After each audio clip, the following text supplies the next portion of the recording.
Hey everybody, this is Ian Johnson from the Big Tire Garage, and you're listening to the Builder Sessions.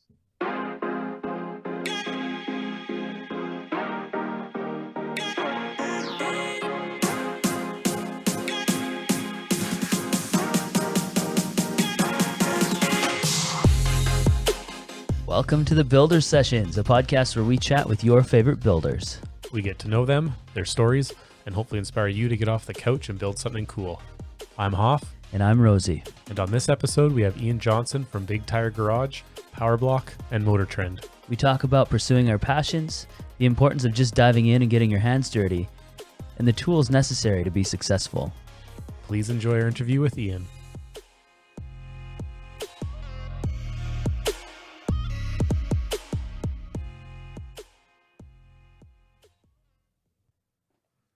Ian, thank you so much for coming on the show today. We really appreciate it. This is, again, we're fangirling.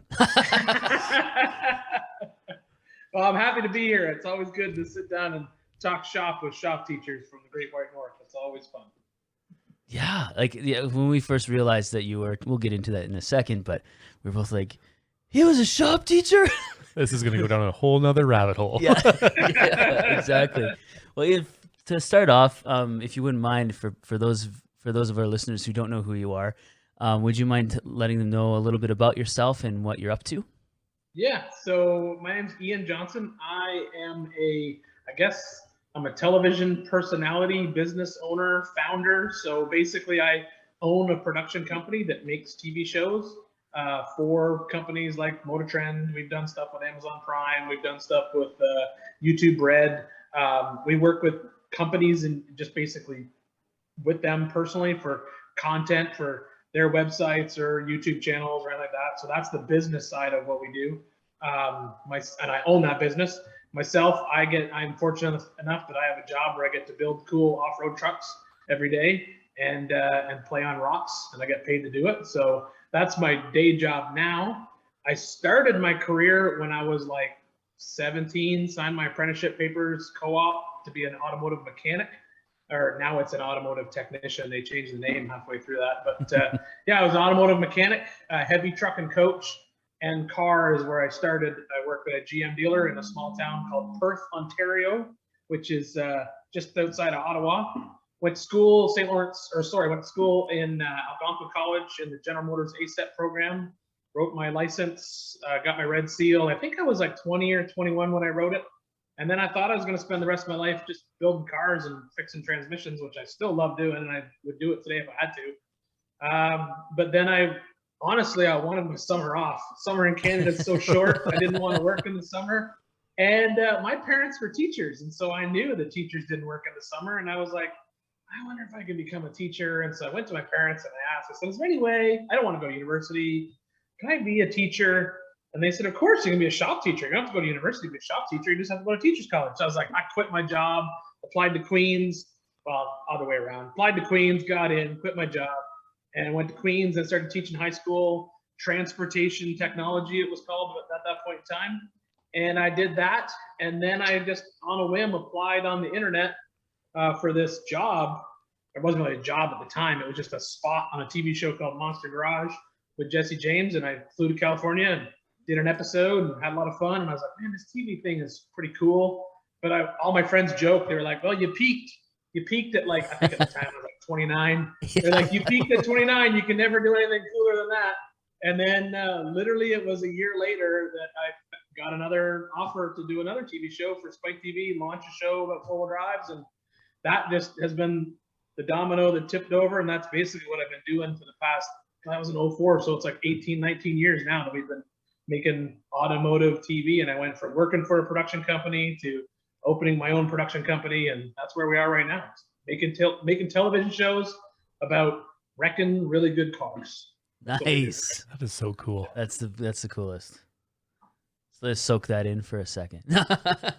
Do you think teaching high school auto and fab and everything that you taught, do you think that helped you in your endeavors when you went in front of the camera? As far as, because you're teaching millions at that point, right? Yeah, 100%. Yeah. I mean, I think everything I did helped me. So like I didn't know I wanted to be a teacher. I just knew I didn't want to work in a cubicle. You know, that was like, I saw that as my two options, right? Work in a cubicle, wear a tie, or fix cars. Yeah. And I love cars and I love working on them, and I still do, obviously. And that was but I did that. And then I learned that because I loved the trade and then got a job as a teacher, I think that helped me as a teacher, because I wasn't that curmudgeonly old shop teacher who was like, oh, don't go into the trade. It's the worst job. Yeah. I'm like, it's the best job in the world. I still think it's a great job. So, and then when I went to when I got my first TV gig, it was just super easy to do a how-to TV show, because it was literally the same thing. Like when you're a high school shop teacher, you have, 30 to 35 kids, and you got to take a very complex topic and distill it down into something super easy for people to understand. So to be able to do that on television was very easy. And I think it helped a lot. I think it helped a whole lot. How was it having a camera or multiple cameras around you in those first couple gigs, going from shop teacher to now you're still teaching, but now you've got cameras and trying to finagle that whole experience and angle, trying to get the right, picture or frame? Yeah, it was a learning curve. We had really good crews. I still have really good crews. We had a really good crew, and that's kind of what they specialized in. And they would joke about, I would say, I'm going to put this bolt in this hole next. And they'd be like, okay, we'll come back in 25 minutes and we'll tell you when we're ready to put that bolt in that hole. Because that was just how it was. But the first production company I worked for was owned by a guy by the name of Joe St. Lawrence. He has since sold that company, and that was when I went out and started my own. And he's basically he was a very good mentor in that world. And he was very, very serious about making good automotive television. And so him and I still talk on a regular basis. We're actually just went out to lunch 2 weeks ago to talk about stuff. But he gave us the tools we needed. Like when we were doing those shows, it was like, hey, we need 7 days to shoot this 30-minute television show if we're going to do this. And he would say, well, if you need 7 days, take 7 days. Don't worry about it. We'll make it work. And then other shows, we'd say, yeah, we'll only need 3 days. He'd be like, okay, that's fine. We'll just do it 3 days. But he never questioned us when we said, hey, we need more time to do this, or where we can get away with less time, which was good. As for the cameras and stuff and just being on TV, the good thing I had going for me was I've taught in a super small town. So when I first started teaching, I went to Toronto, which is where I met my wife. She was the art teacher at that high school, and I stole her and took her back to my hometown, because I don't know what it's like in Alberta, but Ontario, you can teach in downtown Toronto or like small town Ontario, and the pay is the same.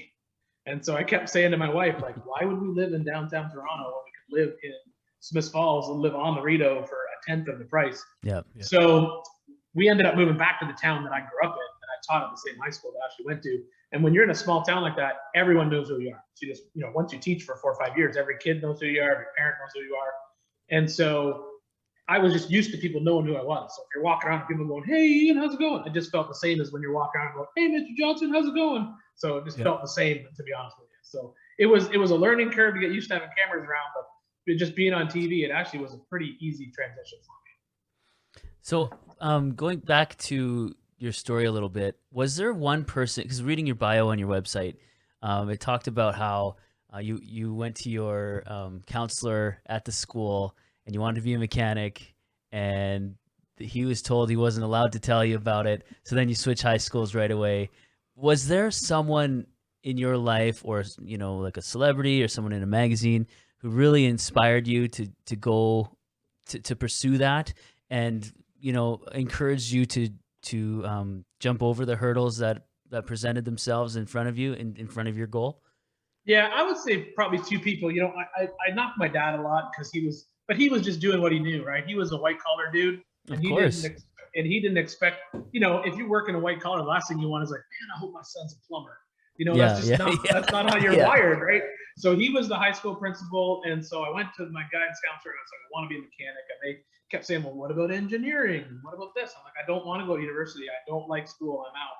And so I would say when it came to that, the two people that were pretty instrumental in it was, number one, my mom. My mom was like, just let him do what he wants to do. It'll be fine. It'll all work out in the end. She was a little more easygoing than my dad was. But then when I went to the other high school, I just basically got in my car and drove to the school on like 15 minutes away. And there was a guy there, his name was David Onion. He was basically the counselor. And I walked in and I said, I want to go to school here because I want to be a mechanic. And he was like, well, that's good. I used to be a mechanic. And he was. So he'd done the same path, right? He was a mechanic, got his license, went to teacher's college, became a shop teacher, and then transitioned into being a guidance counselor in charge of all the co-op for all the trades kids. And I was like, hey, that's a guy that's a pretty cool path. Look, that guy was a mechanic and he's still not a mechanic. So it's cool. And so he was pretty instrumental in it too, because he was like, and then I ended up working at the dealership that he worked at. And I got all the stories from him when he was a mechanic, which were hilarious, which he didn't want me to know. Because he was a tool chucker. He had to go get all his tools from the parking lot at the end of the day because he would throw his tools out the door. He got so mad working on cars. But yeah, so it was, I would say probably, I would say my parents were probably pretty instrumental once they got over on the idea that I was going to be a mechanic, and they kind of came to grips with it. That's just what I wanted to do. And then David Onion would probably be a high school guidance counselor, 100%, absolutely. Cool. So do you think you would, without those experiences, starting, catching the gearhead bug in high school, and then getting into, becoming a mechanic, and then going into teachers college, do you think without those experiences you would be where you're at today? Absolutely not. No, everything was there for a reason. And I still don't know why. I don't know why I like cars so much. I just remember when I was like 13 or 14 years old, I picked up a copy of Hot VW's magazine, and I was like, man, I want a Volkswagen. Yeah. And I remember that's all I wanted was an air-cooled VW. And I saved up money I worked at Bennett's Bait and Tackle in Smith Falls, Ontario. I sold worms and pump gas on the weekends, and I saved up money in a shoebox, and I would go to the Auto Trader, and I'd cut out all the Volkswagens that were for sale on the Auto Trader and like tape them to the top of the box, because this is before the internet, obviously, right? So, and I would just stuff all my money in that box, and I had like $500, and I finally just bought the car. And then the car was a piece of crap, so I had to make it run. And it just, like, I wasn't bad at school, but I learned pretty quick that I didn't have to really do anything, and I could get through. Like, I knew I wasn't going to go to university. So I didn't care if I got a C or a B or an A. As long as I got a C, as they say, C's get degrees. Oh, yeah.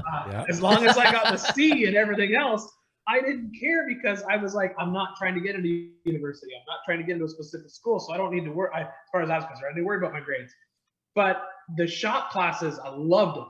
Absolutely loved them. I would go there at lunch and play around in the shop. I'd go after school. I just wanted to be in a shop. And I didn't have any, like, my dad didn't have a garage. He didn't have a shop at the house. My dad was a very good carpenter, a hobby carpenter. He did a lot of carpentry stuff. He built a lot of the houses we lived in. But I didn't have anybody in my family that was like a mechanic. So I had no one to look to. So without like guys like David Onion or without high school auto shop, I never would have ended up in a trade, and I never would have ended up where I am right now. There'd be no possible way. No way. Those mentors and guidance, right? That's so important at a young age to be able to kind of help guide and influence and have that support is pretty important with high school kids, and being young and into something and having somebody, especially with a guidance counselor who's a mechanic. You can't get anything better than that. Like, This is sweet. I get your lingo. I know what you want to do. So what you got to do. Exactly. And it's not just that. It's also just like, I used to tell parents all the time, like, even if you don't want your kid to go to become a tradesperson, that's fine. But if they want to take a shop for fun, they should, because they should expose themselves to as much stuff as they can, just because they don't know where they're going to end up. Like, yeah. I really did not pay attention to English class as much as I should have. I probably should have, because I ended up owning a magazine. But when I was in English class, and I knew then that, like, hey, you're learning how to write because one day you might own a magazine about cars, I'd be like, well, then maybe I'd pay more attention. Yeah. But I think that it's hard for people to sort of, I used to tell people it's that old saying, can't see the forest for the trees. It's really easy to get caught up in that, especially when you're young. I mean, your world's like the size of a softball, really. When I was in teachers college, my prof gave us the best example. He said, just remember when you're trying to teach teenagers that if you could put a thought bubble above their head and list all the things they're thinking of, it goes music, sex, breathing, food is the top 4. And like in that order, learning is like and then planning for their future is even further down than that. Yeah. So being able to just expose kids to as much stuff, I think that's the most important thing, because you think you know what you want to do, but you really don't. You don't know where you're going to end up. Exactly. And so going along with that same line of thought, you never know where you're going to end up.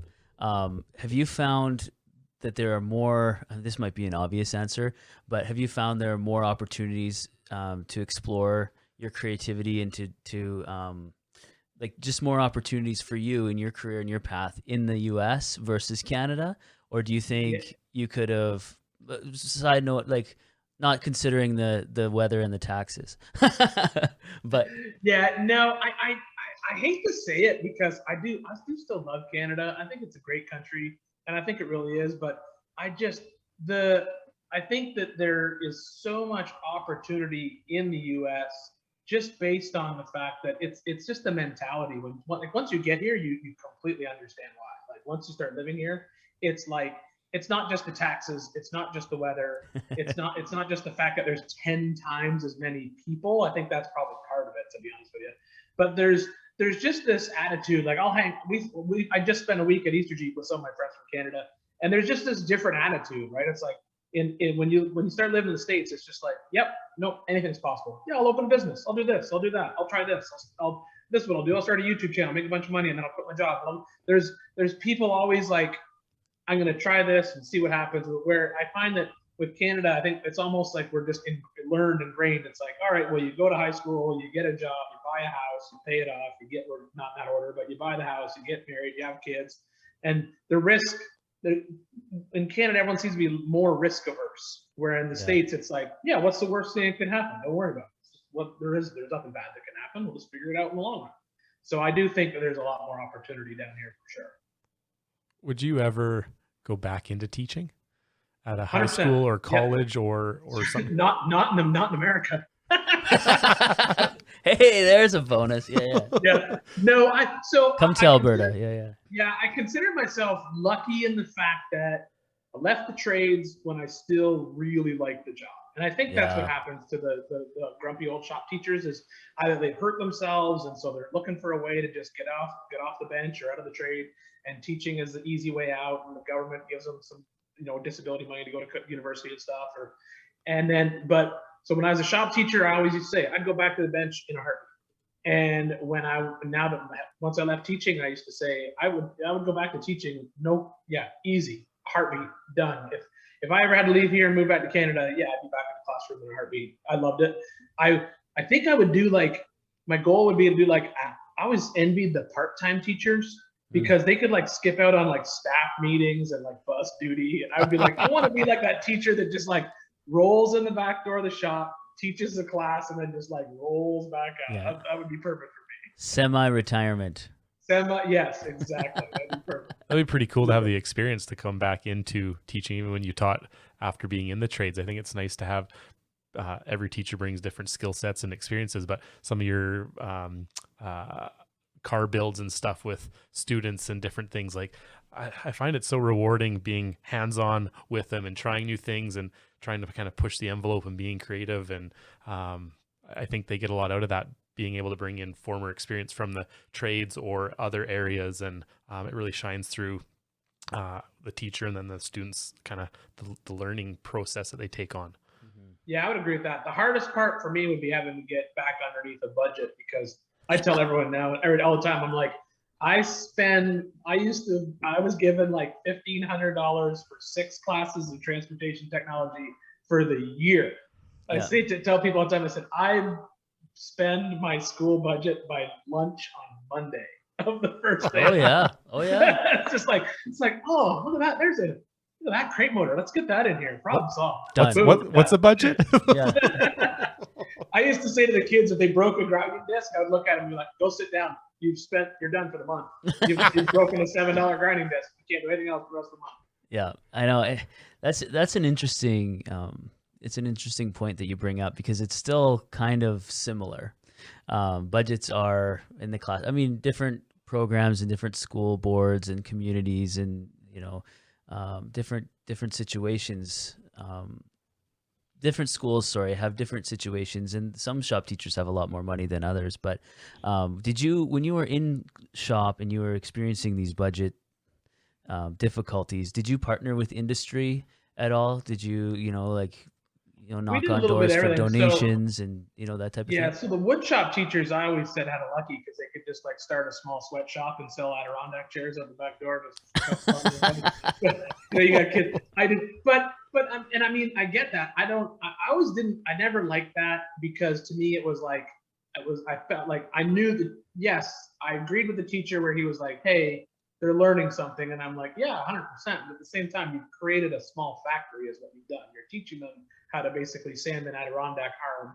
He's not, that's just part of it. But I would always try to find any way we could to sort of partner with anybody. So I had a local body shop that we partnered with that we could, we would do some work, not necessarily his work, but we could get like some parts from him that the kids could like try to fix a dent or try to do something like that, and then send it over to his guys, and then they paint it and the kids would get it back, type of thing. We had a couple welding partnerships that we deal with both for consumables and for material. I ended up loaning out my shop for a while at night to my local welding supplier to use for demos. And so in exchange for that, we'd get a bunch of free consumables, and then they would move machines in to do these demos in, and the kids could use the machines. So yeah, you got to be creative. It's just, and that's everywhere. I mean, that's just part. It's the same down here. It's hard for shops down here, even worse than it is up in Canada. There's just not there's no structured. There's not as much structured trade control in the States. So like you hang a shingle out your front door and you're a mechanic. You don't necessarily have to be ASE certified. You can just decide one day that you're a mechanic. And And because of that, there's no licensing down here. There's no certification. There's some unions. That's kind of what does a lot of the licensing and stuff.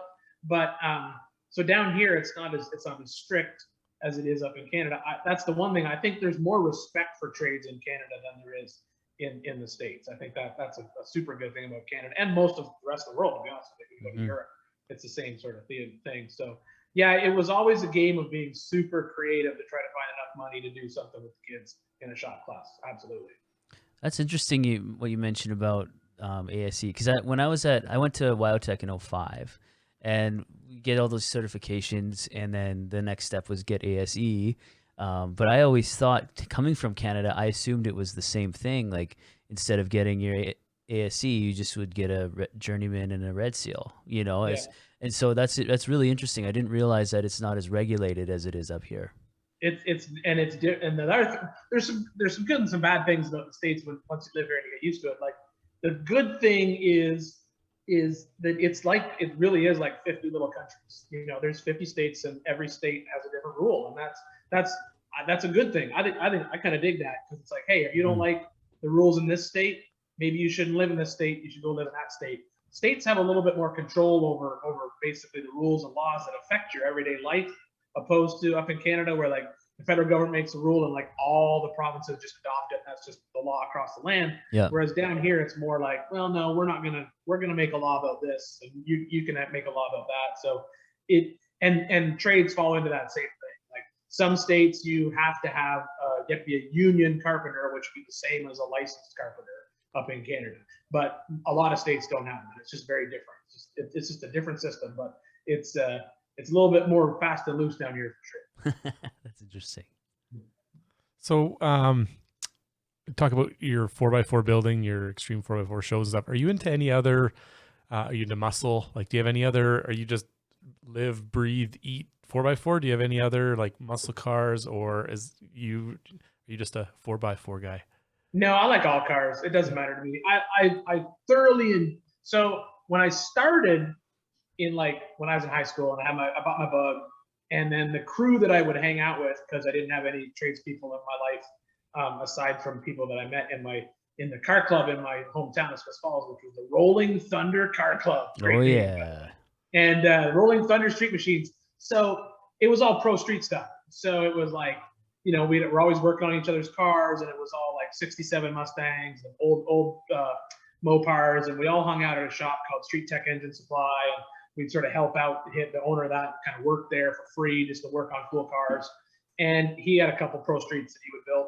And I always thought the pro streets were cool, but then I didn't like them because they never got used. It was basically a race car that parked on grass all the time. And so you'd be like literally, we had a friend who had a license plate that said runs nines. He got a personalized plate, and we're all excited because we're like, did you actually run nines? And he's like, no, I'm not putting that on the track. What if I crash? I don't know. I'll wreck a car. And we're like, but it's got all those race car parts. Like, it's got to run nines. He goes, yeah, we're going to assume it runs nines. But no, I'm taking it to Brockville to the car show. We're going to put it in the grass there. So he's now transitioned to, he's basically a full-time drag racer, which is good. But the cool thing about the off-road stuff was it's like they always get used. Like a hardcore off-road truck, it can look, and the nice thing is it can be a $5,000 truck or it can be a $500,000 truck, and you can go out and have the same amount of fun. Yeah. So, which to me is different than like, you want to build a street machine or a custom car, you put $5,000 into it and you bought like 2 wheels. That's probably about it. You got a couple of wheels. One side of the car has wheels. And you certainly can't take that out to Cars and Coffee or anywhere else. But if you had a $5,000 Samurai that you welded the diffs on and threw some tractor tires on, you could have a hell of a good time in the dirt, and you'd have just as much fun as the guy who's running around in an Ultra 4 car. Yeah, he's riding with pumpers and gets to jump off cool jumps and that you don't get to jump off of, but you're still involved in the hobby type of thing. Yeah. So I think that's what I really like about off-road. But no, I like all cars. I've got, as a matter of fact, we're filming CarCraft TV here for MotorTrend in the studios, and we film it next week. And it's actually my son's car. He's got a 328 BMW wagon that we're going to nice. LS swap, convert to a Tremec 6-speed, air ride all the way around. So yeah, and then my Bug is still a Cal Custom Slam Bug. So yeah, I like all cars. You still have the Bug? You still have the Bug? So the story of the Bug is I bought it. I sold it for parts. A friend of mine basically bought my car for parts because when I decided that, like when I was 18, I'm like, I'm going to restore this car on an 18-year-old budget, which didn't work out for me. Yeah. And when I found like the 3rd street sign in the floor, I'm like, this thing's too far gone. But it had a bunch of cool parts on it. It had a cool engine in it. So my buddy bought it. He basically took all the good stuff from my car, put it on his car, and then he never finished it. And when I got married in '99, my wife found where my car was. No way. Went and had it brought back to the house, and it showed up with like, it was just milk crates and a body is what it was. Doesn't matter. Doesn't matter. Yeah. So I got it back. Oh, and that's then so cool. Yeah. And then I put it together, drove it for like 2-3 years up in Canada, and I would drive to school on nice days. And then when I got the job offer in the States, I left it in storage up there for a little while, and then we moved it down here probably about 10 years ago, I guess now. And I just tinker with it every now and then. I gotta get it, because right before I got the job here, I had this wild idea. I told my wife, I'm building the car that I always wanted when I was 16. So of course I tore it all apart, pulled the motor back out, and started doing a bunch of work on it, putting an air ride on it, custom suspension, and then I had to move to Tennessee. So all that stuff just stopped. And then now that I have it down here, it's when I get tired of working on 4x4s, I actually work on it for a while. So it's fun. I really like what you said about just the value you get for your money with 4x4s. Yeah, 100%. I have a, and then the other benefit is if you don't even want to do that, and I hate them, but they're popular. You can go riding for $249.99. Just go down to your local Polaris dealer and sign your life away. Yeah. And you can get into a side-by-side, So the barrier to entry into off-road is so low, which is so great. And that's why it's so popular, and that's all. It blew up during COVID because that was the only thing that people could do is like, well, they can't close outdoors. Yeah. And so our off-road market went bonkers. And overlanding, all that stuff.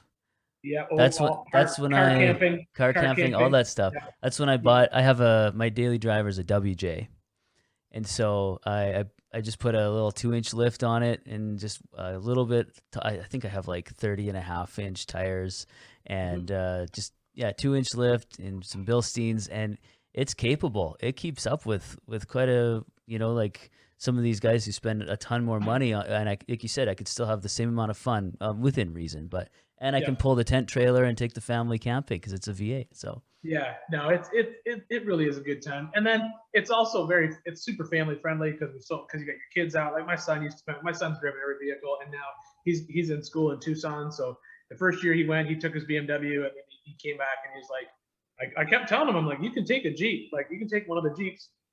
And then last year he came home and he said, there's a lot of off-road trails in Tucson, and I'm like, take a Jeep. And so he grabbed the Jeep, went back, and he's loving it out there. Oh, that's awesome. He goes 4-wheeling with his buddies all the time out there, which is great. That's So we're talking a lot of these different vehicles and builds. If you could say tomorrow, money's not an option, what would be your dream build? That I get asked that a lot, and the problem is I always tell people it's a terrible answer because it's not a fun answer. But my favorite build or the dream build that I want to build is always the next build. So I've always got like 4 and lined up in my head that I'm building. And then because, I mean, I've built, I think we did a count once for another podcast. I mean, I'm up to 130 off-road cars at this point in the past 20 years. So maybe you have built a ton of your dream cars, right? Yeah. So yeah, like that's the thing is I can say, oh, I always want to build a 715. Well, I'm on my second 715 right now. I always want to do this. So my goal is to have like, I want to own like all my favorite model of which I own a bunch of cars. It's a problem. Good problem. It's a good problem. Yeah. But I want to own like one of all my favorites, and the one I'm still missing a couple. Like I'm missing like a Jeepster. I gotta get a Jeepster into the mix, and then right now I'm on this wild hair as I want to build. Jeep did a concept like, God, I think it was like 7-8 years ago. They called it the Mighty FC, and it was a forward control, but it was using all modern technology. So it was like a JK tub that they cut the nose off and made it real stubby, and then put a bed on the back. Oh, cool. I'm slowly collecting parts to build my version of one of those. So I picked up another Gladiator bed yesterday, and we'll stretch it, and then that's sort of the next sort of big dream one.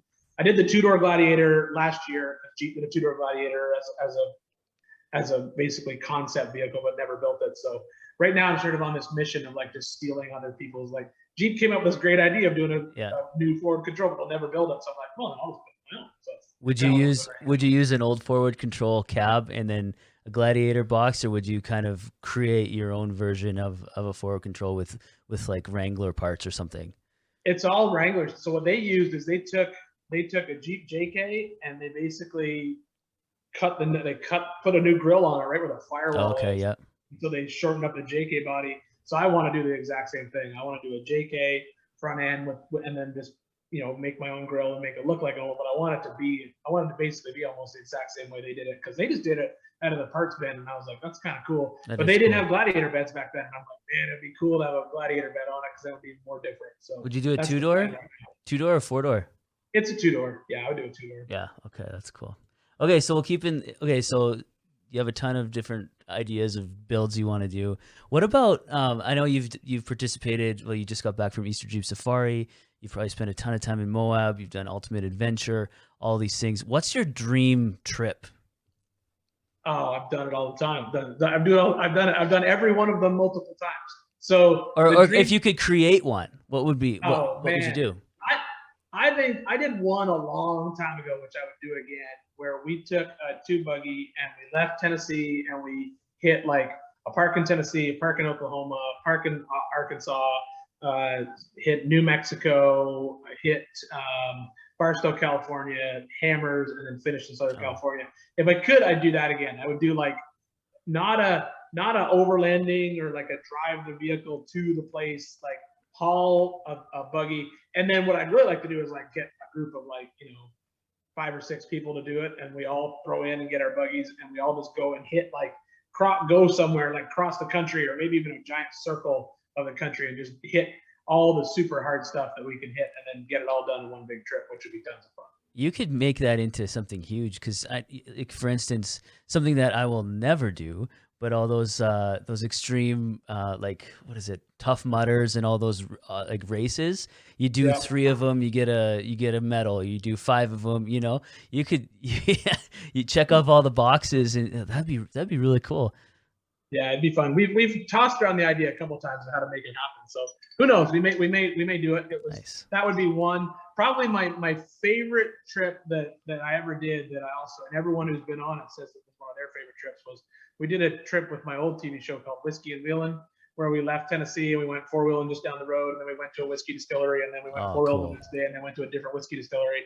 And that was awesome. That was tons of fun, because we got to meet a lot of really cool people at all the whiskey distilleries. We met a master distiller at Jack Daniels, and he's a huge car guy, and so he gave everybody a private tour. And so yeah, it was super cool. So stuff like that, and that's one of the reasons why I like Ultimate Adventure. Ultimate Adventure is fun because it has that whole like trip history, local flair, all wrapped in with some wheeling. It's kind of fun. Would you ever go north of the border?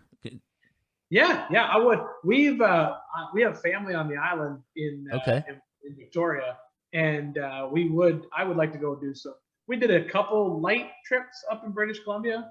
But I would like to go back. The problem is whenever I go back to Ontario and see my friends, it's like there's all these areas that are awesome if you own a snowmobile, and you can't ride on them in the summer. And I'm like, man, why can't we just run down that old railroad track? Let's just do it. And you can, and we've done it, and then you get arrested and a ticket. Whereas, it's just not, and in all honesty, that's kind of the other thing that I think that the States has done a little bit better in my mind than Canada is when you look at like these public lands, right? So anything that's BLM, so you hear that term BLM, that's Bureau of Land Management, that's your federally owned government land. Like crown land up here.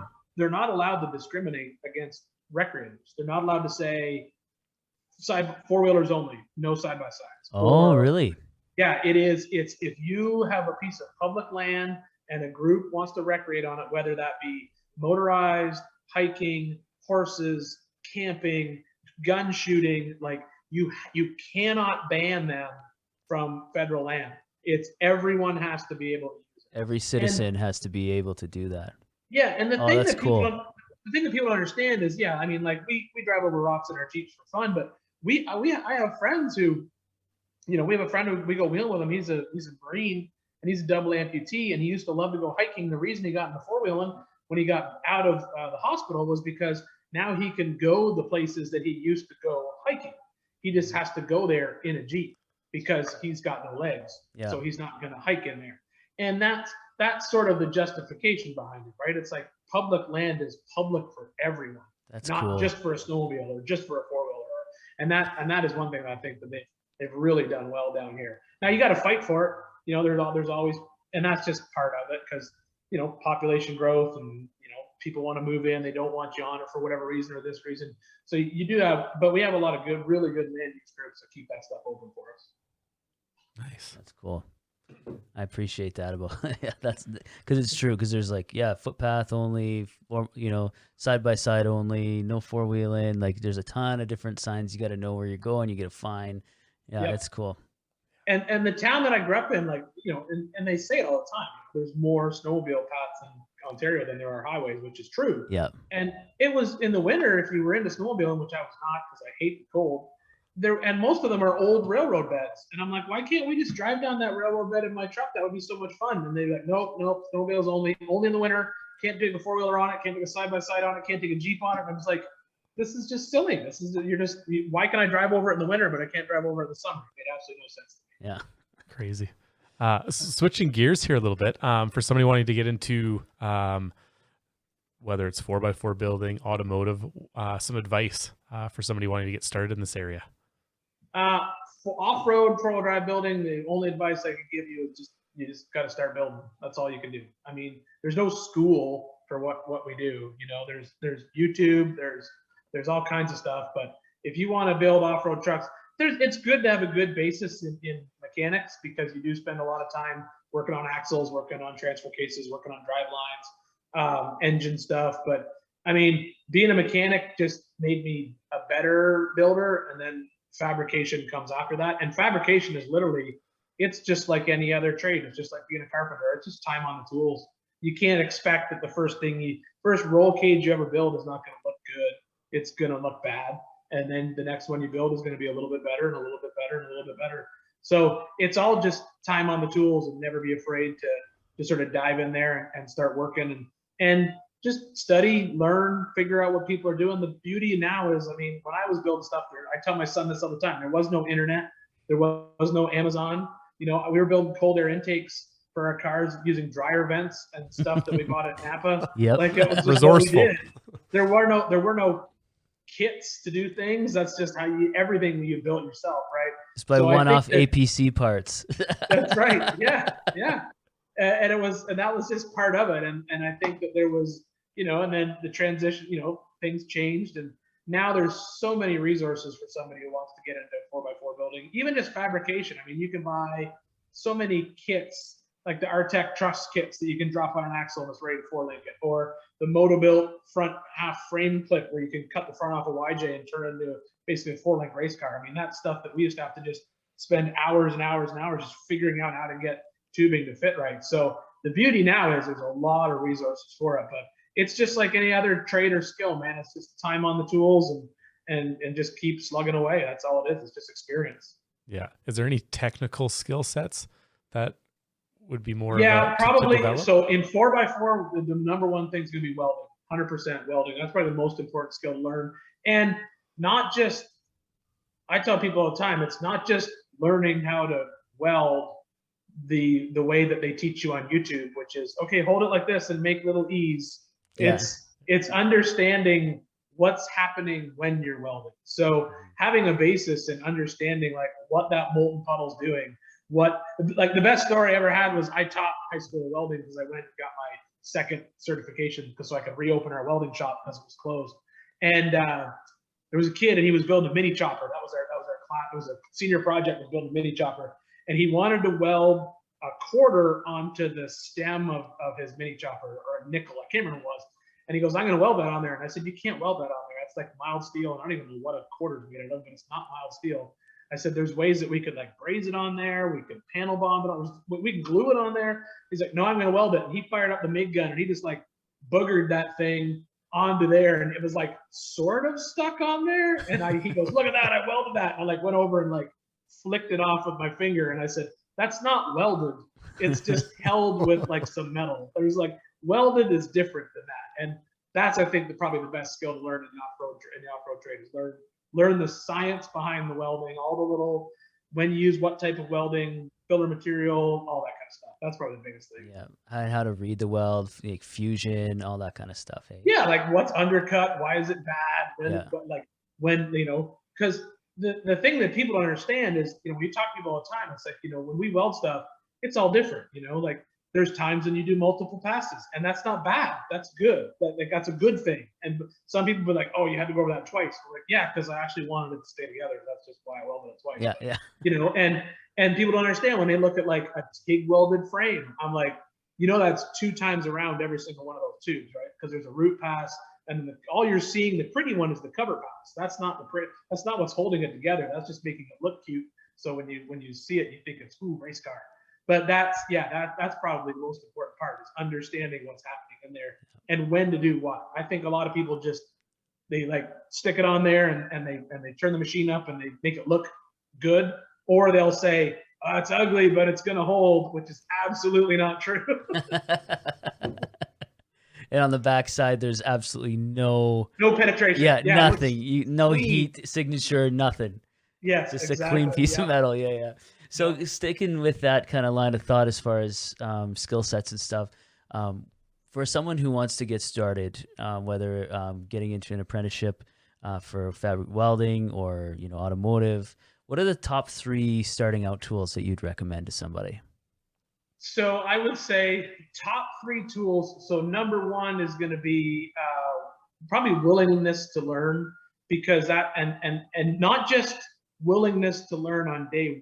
It's, you need to understand that if you're going into a trade, the difference between going to university is you go to university, you're going to go to school for 4 years, and then you're going to start working. And in a way, a lot of people, you look at it and say, well, once you finish university, you're done school for those 4 years. If you enter a trade, you're committing to learn for the rest of your life. And that's what you have to do. You have to have a willingness to learn, and you will never know everything. The minute that you wake up in your trade and you're like, I know everything about carpentry, that is the last carpenter you will ever hire, because he does not know everything about carpentry, because there's always something new. So willingness to learn for your entire life is probably the number 1 thing. I would say, aside from that, the second thing would be probably the most important is going to be a good attitude. I mean, that's like a trade. I hate to say it. It's not an easy life.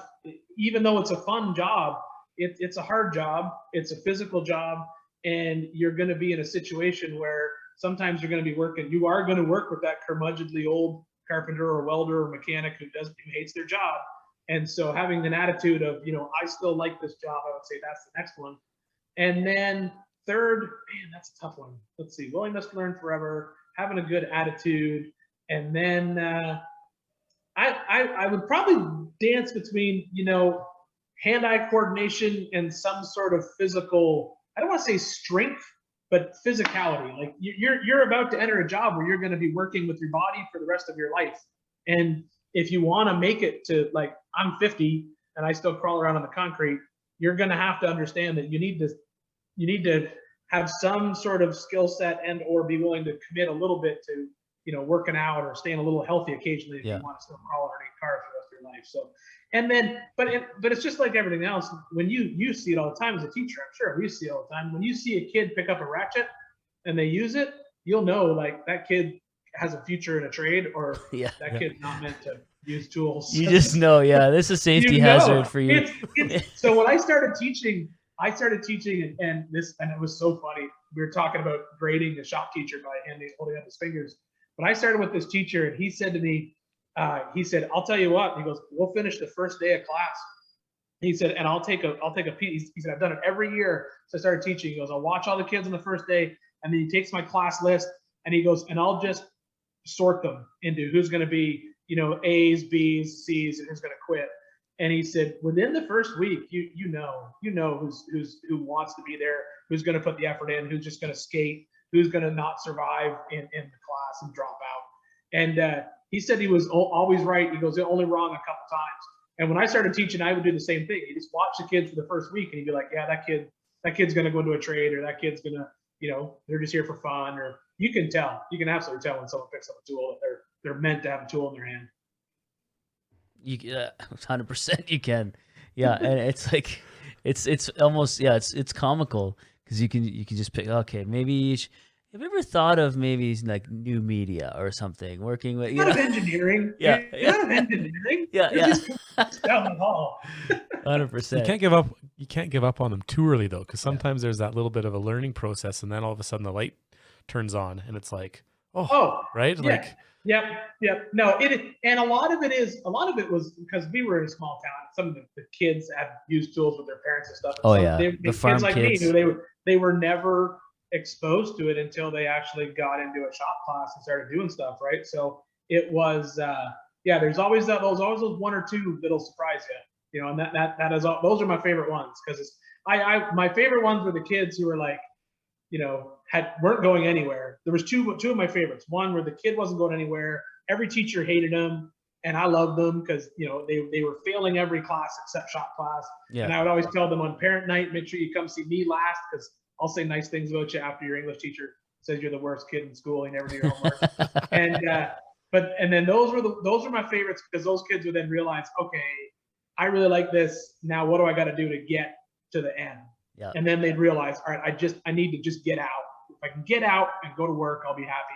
And then the other ones that surprised me, the ones who were like, they ended up falling into a shop class just to fill a hole in their schedule. And they were, university bound, not really meant to be in a shop class. And then all of a sudden they land in that shop class and they're having so much fun. And then they're like, you know what? Maybe I don't want to be a accountant. Maybe I want to go to university and be an architect, because I kind of like this building thing. Those were my two favorite kids. That's the best. When you like, we both have seen that in our short careers, and it's like, that's what makes you get up in the morning, not to kind of sway a kid away from the career path, but just open their mind to something else that they could do and be maybe even more passionate about. It's pretty cool. I used to tell kids all the time, and I still tell them this day, I'm like, just because you're in high school and you're picking where you're going, that's not where you're going to end up. I mean, I'm a perfect example of that. You guys are too. You end up as teachers. When you're in high school, you didn't want to be a teacher. I mean, not a chance. That's why I think trade teachers in high school are so important, because you can say to a kid, listen, I didn't want to go to university. I wasn't planning to be a math teacher or a science teacher, but look at me. I'm in here as a teacher, and I don't know if I'm going to stay a teacher. I may go back and become a mechanic. I may start my own company. I might do something. You never know. Yeah. And that's the most important thing I think to teach kids nowadays is like, hey, just find something you like, and that might be your job, but don't expect that you're going to do that for the rest of your life, because you don't. Things are going to change. Things are absolutely going to change. Absolutely. And it's okay to change careers multiple times and it's not like the old days where it was like you kind of get into your career and, well, I got 40 years and then I'm good to go. Now you can kind of just wind and meander. And if you like something else, you can, there's that flexibility, and there's so much stuff out there now for choices and different metal fab and car built. Like there's so much stuff out there that you might hang out with a buddy or something and pick something up and be like, I want to give that a shot. Yeah. Yeah. I think the welding trade is probably the best example of that, because now I hang out with so many welders now because we do so much work directly with ESOP, is that, that trade itself is so fractured, right? Like you've got, I'm a MIG welder, or I'm a TIG welder, or I'm a stick welder, or I'm a field stick welder, or I'm a I'm a structural this welder, I'm a that welder. And then or I'm an underwater welder, you know, or I'm a shipbuilder. I don't even weld. I just follow the robot down the ship. You know, it's like, there's so much to me. It's like, and then you hear those guys, they'll just jump all the time. Like, oh yeah, I was doing production MIG. I don't want to do it. So now I'm slipped over into aerospace TIG. And it's a completely different job, even though it's still welding. Yeah. And I think that's another example of, even though you're still calling yourself a welder and you're putting a bucket on your head every day, it's a different world. Like, there's just so many different spots you can end up, which is even crazier, because it's still the same job. You know, it's so weird. And it's so cool. I think kids appreciate that when you show them that. So for someone now, final question. Switching gears to an equipment mindset. I don't know what I'm trying to say. Switching gears to consider equipment. Someone starting out, what 3 pieces of equipment would you recommend? Whether it's a hand tool or, you know, like a bigger piece of equipment, for someone who's starting out, what do they need in their toolbox? If you're starting out in like working on cars or building off-road stuff right now, you need a multi-process welder, 100%. And that's the beauty of it. I mean, you know, years ago you had a MIG machine, a TIG machine, a stick machine. Now you got one machine that does it all. That's the size of a backpack, you know, and super light. They're super cheap. So you need a multi-process welder. You need a good grinder, because you don't know how to weld yet. So you need a grinder. It's like the eraser, right? Yeah, of course. Yeah, exactly. Yeah, it's like that meme. I saw your welds. You're getting a grinder for Christmas. I have that on the door of my classroom. I have that same meme. Yeah, Santa. exactly. So I would say that, and then it's just basic hand tools after that. You know, like and you know, I fell victim. Now I was a tool truck victim at a young age, and when I signed my apprenticeship papers, and I went in and I showed up on the Snap-on truck, and I gave them that entire check that I got from the Ontario government. And they gave me like a box that was like maybe the size of a shoebox, and I was like, "What is this? This is all I get for $5,000?" But I will say this, that those tools I still have to this day, a lot of them, if I haven't lost them. Yeah. I'm still using the exact same set of impact sockets at 50 that I bought when I was 17. So good tools. You know, my grandfather used to always say, tools don't cost money, tools make money. It's just an investment, and that's how you have to look at it. And that's just the truth, you know. It's a bad theory to have, because then you just always buy tools because you're like, no, they're free. They're going to make you so much money. But yeah, I would say those are probably the 3 things you need to have. Grinder, because you can do a lot with a grinder. You don't need a plasma cutter. It's nice to have, but you can cut out 90% of what you want to cut out with a grinding wheel and a grinder, and then a good welder, and then just common hand tools. I think that's a great place to start right there. Just start working. That's awesome. Ian, this has been an incredible conversation. I want to say thank you so much for coming on. Before we let you go, is there anything you'd like to promote, anything you have going on, and where can people find you? Yeah, so you can always find me on social. It's always Ian from Big Tire Garage, no matter where you look. Probably easiest place to see me is going to be MotorTrend, or up in Canada, it's on Velocity. MotorTrend Plus is the streaming service, but I don't think it lands up there. Yeah, I actually have it. Yep, absolutely. Okay, good. Oh yeah, I think you can still get it in Canada. You can't get it anywhere else. So yeah, MotorTrend Plus, you know, 4-wheelers on there. There's still a bunch of stuff floating around on YouTube. So, you know, I've been doing it for so long, it just kind of shows up everywhere, which is good. And then aside from that, I would just say, the only other thing I would have to say is, you know, the most important thing for any student to know that's going to go into the trade is just remember that even though after year 1 you think you know everything, or year 2 you know everything, you don't. So just know that now, because you're going to learn the hard way, and you're going to get sent out for portable postholes or something stupid like that, and you're going to look like a fool. So, muffler bearings and carburetor belts and well, we used to say exhaust fluid, but now you actually can buy that. Yeah. So, exhaust fluid. But or a water pump for a 57 Beetle. That was my test. Yeah, that's right. Skyhook. Go get the Skyhook. Yeah. So, but I would say, you know, it's probably just, you know, any trade it's a great future for anybody who wants to go into it.